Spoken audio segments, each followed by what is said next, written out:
أما أقول وقد ناحت بقربي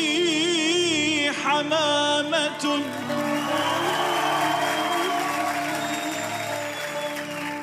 أيا جارتا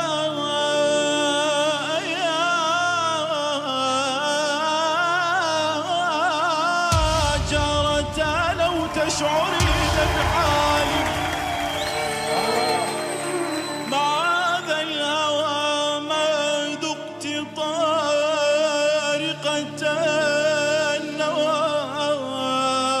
ولا خطرت منك الهموم ببال ويلي يا معلم على الصدر